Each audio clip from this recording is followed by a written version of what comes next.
Hello, this is Dread, and in today's video topic, we're going to be showcasing Projectile Abomination Necromancer with some highly requested tweaks to the build to make it a lot more casual friendly. And what do I mean by that? Well, there's been a lot of conversation in the Discord, on the Reddit, and even my own Twitch chat about people wanting builds that are functional without pressing too many buttons. Because if you do not know, last Epoch is currently in what I call a button economy, where for the most part, the more buttons you press, the more damage you deal. And this is no exception as well. Abom, even though with the way that I have it set up right now, it's doing decent damage. You could be doing so much more damage if you simply resummoned him with certain different ways. But of course, the way that I've chosen to do it is the most quality of life version, which is, of course, the skeleton version, where he never decays. So you never have to worry about your A-bomb dying, especially with all the leech that we have access at the top of the tree. So now that we have an unkillable A-bomb, well, what do we do with it? Well, the first thing that we do is we utilize the node inside A-bomb's tree that makes it so he shoots out a bunch of projectiles based on the amount of mages he consumes, up to 10 projectiles. This essentially allows him to clear packs of mobs very quickly, as they deal a little bit less damage than his actual melee attack does. But that's completely fine because all we need is coverage, because A-bomb generally does enough damage to one-shot most trash. He just needs, a way to deliver his damage in an appropriate manner. Now, also as well, there's been a lot of changes to Abomination's AI. He is a lot more aggressive now, so he'll actually go out and hunt things on your behalf instead of trying to stay near you constantly, which is an amazing addition to the game, as it makes him actually clear monoliths in a decent, quick pace, even without taking into account the projectiles, right? He actually goes and attacks things. It's great. And of course, they also fixed a bug where his targeting range was literally inside of him for his melee attack. So now he actually can hit things like spiders, and his attack range seems to be significantly larger than before. So not only can he, of course, hit things under him, he can also hit things in an area around him, even without the increased melee area that is on the tree, which you can actually get if you want to, which is great. All of that combined leads to a minion that actually seems useful, right? Even with just a singular A-bomb, I'm going through all these monoliths, and I don't feel the pain of only having one minion at all, right? And it's not like as if he has stupid AI or anything anymore, right? And the thing that tops it all off by far, that makes this build into one of the best AFK friendly builds of all time, like one button playstyle, everything, right, is the access to, of course, the Minion Teleport Affix from the Exiled Mage. If you don't know, we got a bunch of experimental affixes this patch, and one of them was teleport your minions whenever you use a traversal skill. So right now I'm opting into utilizing an unspecialized transplant on my bar, and whenever I use it, it brings my Abomination with me, which is insane because guess what? He does a lot of problems like whenever he's like lagging behind and stuff, and it's really nice just to be able to pull him with you because it makes your monolith clear significantly better. Oh, you're walking up to a pack of monsters and your A-bomb is too far away? Guess what? Traversal, bam, he's right on top of them, he smacks them, they're dead, you move on. That like I can't even like start to begin to explain how insanely good that is. I would heavily suggest you just play around with it and see how it feels in game, because oh my god, it is so nice. After 4 years of playing the goddamn video game, I have a way of teleporting the stupid dumb minion with me so he can do his job. You don't even know how it feels like to finally be liberated from dumb minion AI. Oh, it's great. Oh my god, I gotta stop talking about this before I cream. So other things. This build, essentially after you get him summoned, which is after like a minute of effort, right? You only need to press 2 buttons for him to function. You need to, of course, recast Dread Shade every so often so you can get the buff. It's like about like 30 to 40 seconds for the buff to last. Like, and then of course you also need to utilize Transplant. I mean, well, not Transplant, so that of course you can teleport him with you, which is great. If you really want to, for some reason, you can actually put Dreadshade on Numlock, and then all you have to do is take your mouse and put Transplant on your right click, and then just dodge enemies while your A-Bomb does all the work for you and push through monoliths. Now, I have made one big change between this build and the old build that we used to play. The old build that we used to play had significantly less EHP, but it had more regen with like HP regen, right? Which means that we could have an Infernal Shade setup, which gives our A-Bomb 72% movement speed and attack and cast speed. We no longer need the Infernal Shade buff to make our, of course, A-Bomb fast as hell, because guess what? We just move him with us, so we don't need as much movement speed anymore. So we're not limited to, 5 like mobs per second. Now we can kill significantly more mobs now that we can teleport our A-Bomb with us, and we don't have to run Infernal Shade anymore, which means we can run Poison Aura, right? What is it called again? Oh my goodness, my brain is so dead. I've been working for so long on this, on these builds. I failed like 5 builds in a row before this build, before I decided to update this build. Yeah, it's not been a good day for Dread, but thankfully we're almost done. So yeah, of course, with Aura of Decay, there you go, I remembered it right.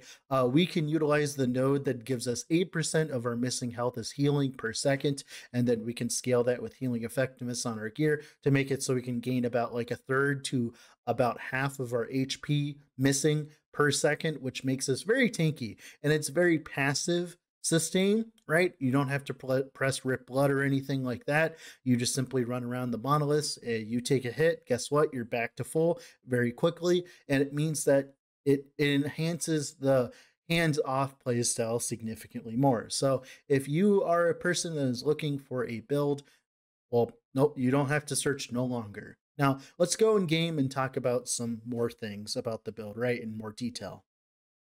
Now, if you haven't already, I'd heavily suggest leaving a like on the video and subscribing to the channel, as it helps me out with stuff like this, where I end up failing 5 builds in a row and I need to scramble to get another build finished so we can actually make the upload quota that I've set for myself. Yeah, let's go in game, shall we? So for leveling the Abomination build, you are in luck, because just recently I updated my Blood Spectre Necromancer setup, where I use no uniques or anything and get to my first empowered shade.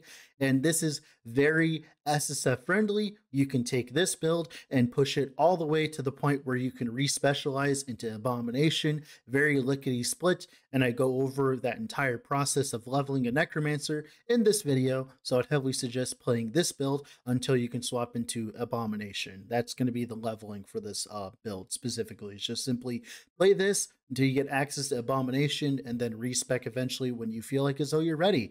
Probably when your Abomination has like 20 skill points, to be honest. I wouldn't swap over before then. But yeah, now let's actually go in game, shall we? All right, so if you guys are new to the build, we need to show you guys the ritual. What is the ritual? That is the way that we summon Abomination. So what we're going to do is we're going to be swapping our Transplant or our Summon Skeleton, which we have specialized, right? Then we're going to summon our Summons Skeletal Mages first. What we want to do is we kind of want to summon them on the side here, kind of like away from us, right? Kind of to the left or wherever. You want them to be sectioned off from the other skeletons you're going to summon. So we're going to summon the other skeletons, right? So here we're going to summon the normal skeletons, and this is the proper amount. You have 6 different types of minions while also having 5 skeletal mages. That's the most important part, because you'll see later why. Now, of course, what we're going to do is we're going to take our Abomination and we're going to hover over the summoned skeleton pile. The reason why is because whenever you use a symbol Abomination, it will always choose and prioritize the minions that are near your cursor first. The reason why we like this is because we can utilize Immortal, which gives us a chance to resummon skeletons on death which of course gives us extra fuel to the pyre. Now, this takes a second to go off, so what we need to do is make sure that our skeletons are segregated so that it has time to, of course, summon the extra skeletons, which then we cheese it and get a little bit of extra juice out of it. So now what we're going to do is we're going to hold down the Channel Abomination button. We're going to start channeling. As you can tell, our numbers go down. As you can tell, we're getting extra. And then now we're starting to lose, of course, the mages. And then when the mages are done, what you want to do is you simply want to stop channeling Assemble Abomination. Now, it is very, very, very easy to accidentally press the Assemble Abomination button. Make sure it's on a button that you can't reach normally, because if you accidentally flub it up, right, you're going to kill your abomination. Because if I accidentally press this button, it will kill the abomination that we just made. Now, this abomination is fine for the most part. The only problem is now is I can go into this mono and go into the mono and do mono stuff, right? Or I can go to a different mono here, right? And go do mono stuff here. As long as I'm inside of the monolith, my Assemble Abomination will stay correct and functional, right? And of course, all I got to do is put Dread Shade on it, right? And then another thing, what you need to do is take off Summon Skeleton off your bar so that the summoned skeletons that are extra from the summon node after the aftermath are gone. And then, of course, you get to use Transplant, so you get to move your Assembled Abomination with you. Now, the thing you need to know is currently, as it currently stands, if you go into the Divine Era and you go to like the dungeon, right, and you swap between dungeon floors, or if I simply just go from here to the Divine Era, he will die and then resummon. This is essentially a stopping for like, it's essentially one of their ways of stopping snapshotting as it currently stands, which it does pretty good at that, but it kind of screws over Abomination, because what happens is I think he forgot essentially his damage. I'm not entirely sure. We can go check, but he might. Sometimes he does, sometimes he doesn't. It seems like this time he didn't, but sometimes he does forget his damage. So let's see. No, he didn't forget it this time. Okay, he's fine this time. Yeah, 500k. 500k ticks. So this is actually more than I had last time, and that's because I don't know if you noticed during the ritual, but we got really lucky with the immortal stacks, and we kept like summoning extra skeletons to feed him more, because the more skeletons we get to feed him, the better. And of course, we can talk about some uniques later on that will be important, that will help out with this later on. But of course, like I said, right now we have no uniques, right, as it currently stands, but I'll talk to you later about uniques. But yeah, we're going to let this guy hit this while we talk about skills. So the first skill that we talk about is Assemble Abomination. So you take 3 points travel to Domination, even though the more damage is pretty good. 1 point to Age of Undeath. This means that, of course, we can only consume summon skeletons and summon skeletal mages. Remember, this means only summon skeletons and summon skeletal mages. So, like, for instance, if you have a chance of summoning something like skeletal vanguards or anything like that, those won't actually apply to the Assemble Abomination, and you cannot consume them. So you definitely want to stay away from this node. That's why we actually go out of our way to go around the node, so we don't have access to these. Now, of course, you could grab them. It would save you some points, so you can put more points into damage, but that's really up to you if you want to go through the annoyance of dealing with the skeletal vanguards. Because what you have to do to get rid of the skeletal vanguards is you have to essentially press sacrifice and sacrifice on top of them and not hit your Assemble Abomination, and for the most part that'll work, but that's up to you. Like I said, I went for quality of life, so I didn't opt in for that. Now, of course, 4 points in Engorgement. You eventually want 5 out of 5 for both of these points once you have enough plus levels, but that'll be something important for later. But essentially, we want damage per minion consumed. As you can tell, we consumed a lot of minions, so of course we get a lot of damage. Now, this was nerfed. It was capped to 40 minions bonus, because you can do some infinite loops with like Cycle of Putrescence and summon an Abom with like 1,000+ minions. Now they capped this, but they did not cap the percent damage from Assemble Abomination, like the implicit there, as you can tell, per minion. So those builds still exist, but they're significantly less toxic now. So it's like whatever, like you can still do one punch A-bomb if you want to. It's just nowhere near as good as it was before, right? And that's fine, because we never actually got to this 40 minion max for this build specifically, so we're fine, right? And of course, we take 4 points out of Epicurean. Eventually, we want 5 points. We want per type of minion consumed. We consume 6 different types of minions, so that's a lot of more damage for us. Then 2 points in a death in a family. Since we have 5 different types of enemies, we get the 60% attack speed. This is essentially to make up for the fact that we do not currently have Infernal Shade, and it makes our Assemble Abom attack much faster than before. As you can tell, like, it helps a lot having attack speed. That's definitely something that you want to be looking into when you get more plus levels to Abom, or you get enough damage. You want as much attack speed as possible, because not only does the attack speed, of course, make you deal more damage on single target, it also makes it so that he moves between packs faster, which increases your clear speed. And like I said, we ignore Fractured End, and we take 2 point travel to Hulking Mass. More health is pretty good anyways. 1 point travel to Stitch Flesh. He doesn't decay anymore, so this is useless. 1 point to Consume. The health leech is pretty cool. Then 3 points into Quick of the Dead, which is 45% more damage, and we don't care about the health decay because, of course, you know, he doesn't decay. Then 1 point into Corrupt Pillate. This makes it so that whenever we consume Skeletal Mages, he summons Devouring Souls. So here you go. Those things, right? Those things are really strong for clear because it's like 10 projectiles thanks to, of course, this node. And that's really good for cleaning up packs, and they hunt down enemies. Are kind of like Hungering Souls, essentially, right? And they do a pretty damn good job at it, right? Like, they essentially like hunt enemies down, and it's great. Now, of course, they don't have piercing or anything, so they get deleted once they hit an enemy. But like I said, this helps your clear significantly. Now, of course, if you read this, it has a 6-second cooldown, right? But he's casting it way faster. Why is that? That is because we have minion cooldown recovery speed idols like here, here, here, and here, right? Minion cooldown recovery speed idols are very, very important for this build to make it feel good in Monoliths, because the more minion cooldown recovery speed you have, the more chances he spews out projectiles, which of course increases his clear significantly, because like I said, each of those little Hungering Souls is one extra enemy that he kills instead of just like having to go and punch it, right? Which is great. And it also can off screen as well, which is really cool. And that's pretty much it for Assemble Abomination. Like I said, if you want to go for more damage, you can ignore all these nodes, right? You'll save 2 nodes, and then you can put it in the damage here, or you can even put it in the melee area to make them faster, or you can actually put it in the attack speed. It's really up to you at that point. Like I said, I went for the quality of life version, which is this version, so it's up to you.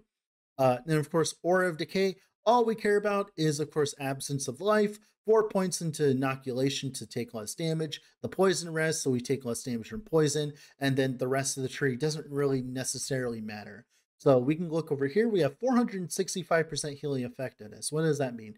This means that whenever we take damage, we heal 40% of our missing health back per second, which is really strong because you can stack HP on Necromancer, and then, of course, benefit from this as the more HP that we stack, right, with this Aura of Decay setup, the more sustain that we have per second, because it scales off your missing HP. It's one of the main ways of sustaining HP on Necromancer that not many people use for some reason. It's a very cheap option early on, and I don't understand why not many people use it. It's weird because like it's insanely strong early on, because like I said, all you got to do get some HP, get some minion health regen, healing effectiveness, right, from either idols or from affixes, which is very easy on an A-bomb build, by the way, because since he gets all his increased damage essentially from sacrificing minions, it means that we don't have to put too much effort into percent minion damage on here, but that's really up to you, and we can talk about that more later. And that's pretty much it for, of course, Aura of Decay. Now, for Summon Skeletons, all we care about is to get as many skeletons as possible. We care about the resummoning, of course, and then we care about the types. So we want to add rogues. So we have 3 different types of skeletons for us from Summon Skeleton. And of course, we grab the Summon Skeletons on the tree and stuff. And technically, you could run the rings that give you plus levels, plus skeletons, and you could run the affix on your chest for a plus skeleton as well if you seal it with the T1 sealing affix, which means that you can get even more damage, because the more skeletons we consume, the more damage we deal. So that would be what you would do to move this build even further. And of course, skeletal mage here, we grab cryomancers and then we grab pyromancers. This means we have 3 different types of mages. And of course, we grab the extra mage here for the 5th mage. And we make sure to prioritize some more health, because the more health that these guys have, the more health that Abom will have later, because he has a combination of all these guys' HP. So we definitely want to be making them have more HP. Sadly, Death Knights, they actually remove all the other types of skeletal mages from the pool, which means that we can't utilize them. It just doesn't really like help us at all, because we want as many types as possible, and this is the better way of going about it, and we ignore Death Knights. And that's pretty much it for Summon Skeletal Mage. Then for Dreadshade here, we care about egoism. This makes it so our Abom, we don't have to scale crit percentage on him, right? We get 60% more damage from him with this node, right? Right? Then 4 points into this for more flat damage for him. We grab this node here, Blind Flurry. This blinds our Abom, but it's completely fine because his aim doesn't really matter per se, because he hits in an area. And also as well, it halves your crit chance, but since we always crit, it doesn't actually affect this at all, which is not a big deal at all. Then of course we grab Flesh Harvest. This is really strong as you start pushing into content like T4 Drill and stuff, because this will increase the effect of your Dreadshade buff significantly so as your Abom loses health. So if he's like wailing on T4 Driller or something like that and he takes a bunch of damage, he'll actually attack faster, deal more damage, and then leech back as a consequence, which means it keeps him topped off in those kind of situations. Then of course we want something like Lone Watcher. This brings our duration to about 40 seconds for our Dreadshade, which means that whenever we cast Egoism, of course, right, we have like a decent amount of time before like it comes off cooldown, which means we can essentially keep it up 100% of the time. And it also no longer drains the health of the minion, which means that, of course, we don't have to deal with that garbage. We can just simply put it on the enemy, put it on our minion and not have to worry about it. Of course, the attack and cast speed here, the more damage here as well, the 60% more damage. And that's pretty much it for Dreadshade. And that's pretty much it for the skills. Now for the passives that we care about. Main things that we care about is minion health, minion attack speed, intelligence for minion percent life for our Abom, and this will actually affect our minion flat life for our skeletons, which is then added as the base HP for Abom, right?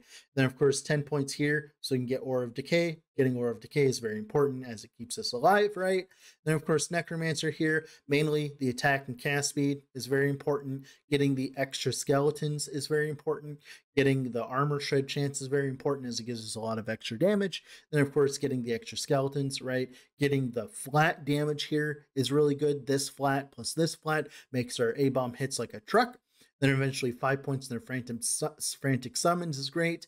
5 points in the River of Bones is also really good, as it makes it so that, of course, whenever our Abom hits something and crits it, which is all the time, he leeches all that damage back, which keeps him topped off in even the most precarious of circumstances. And since he's not constantly decaying away, as long as you have enough leech, he will be immortal, essentially.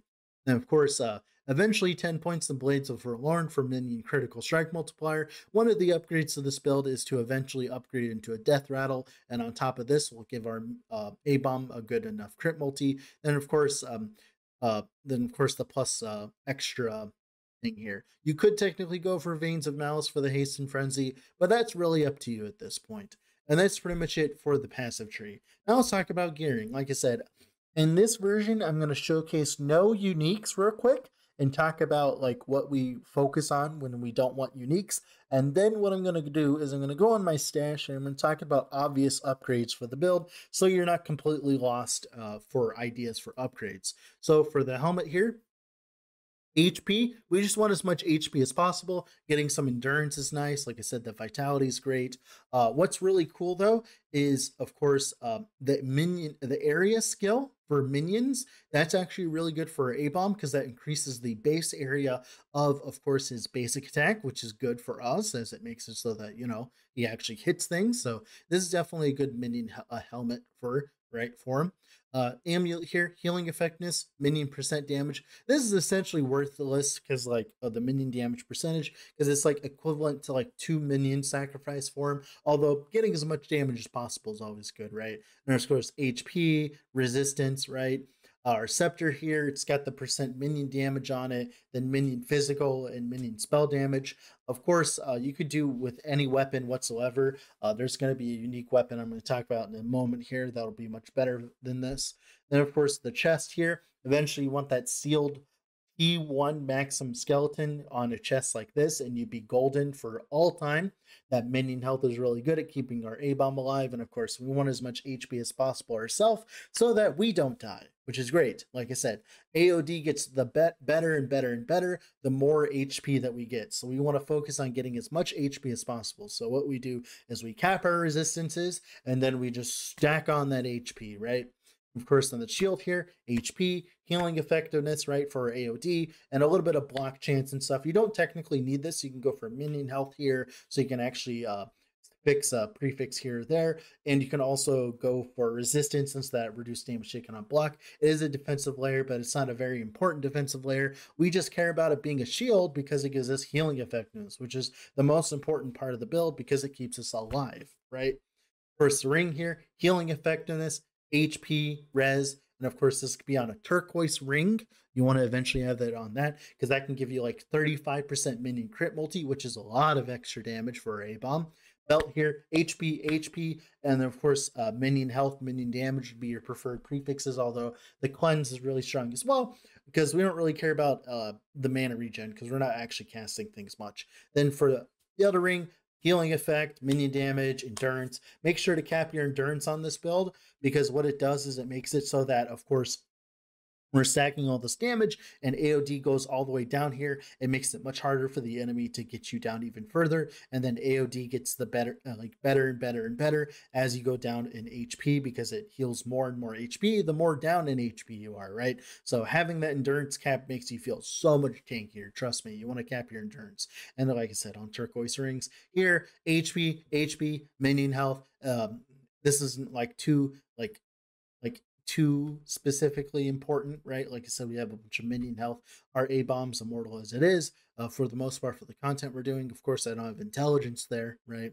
Then for the boots here, mandatory for the build to feel good. I would heavily suggest having this affix ready to go before you play the build, and that is the teleport.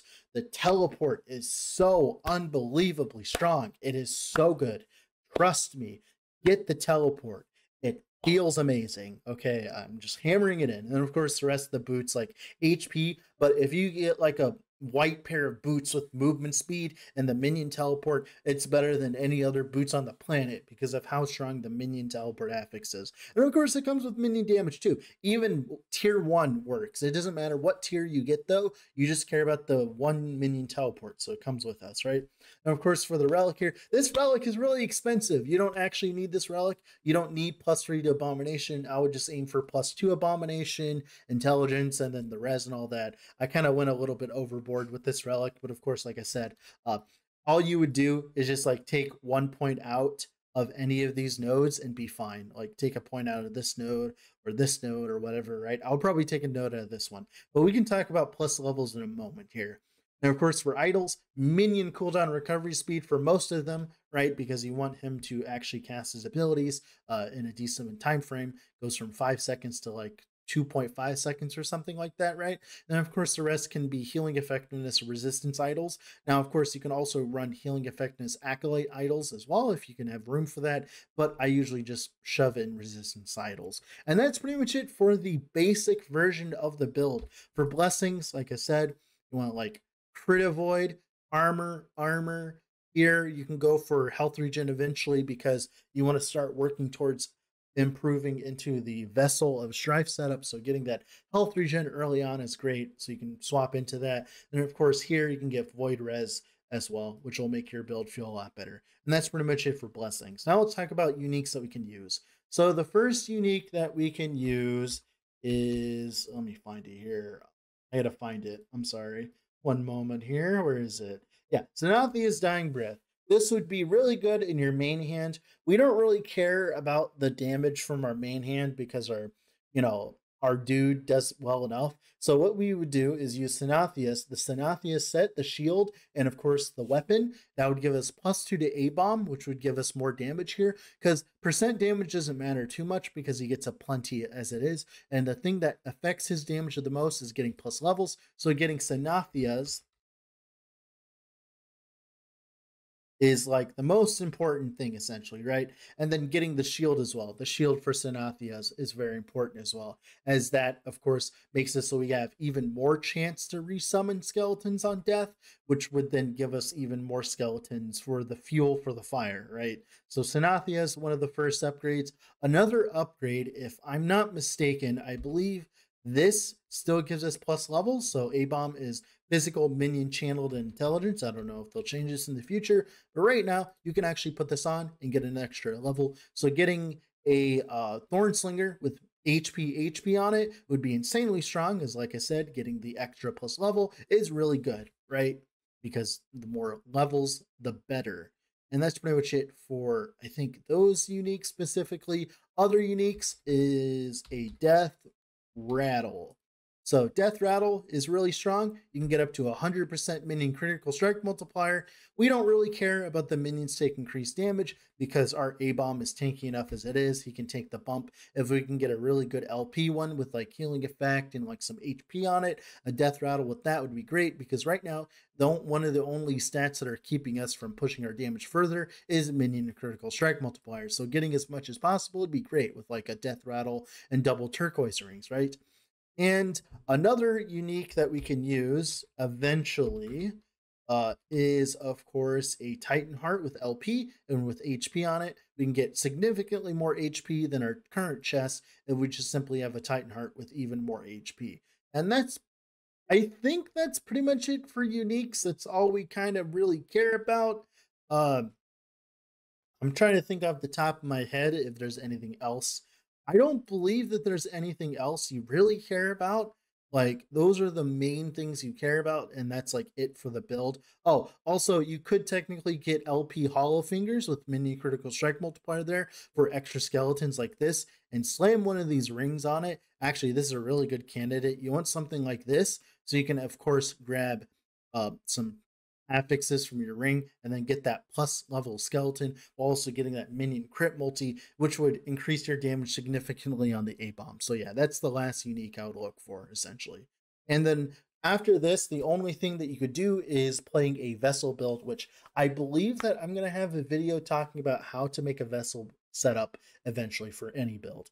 Now, with all that being said, this has been Dread. Make sure to like the video and subscribe. Sorry this video is so long, but it takes a lot of conversation to talk about these kinds of things. Bye!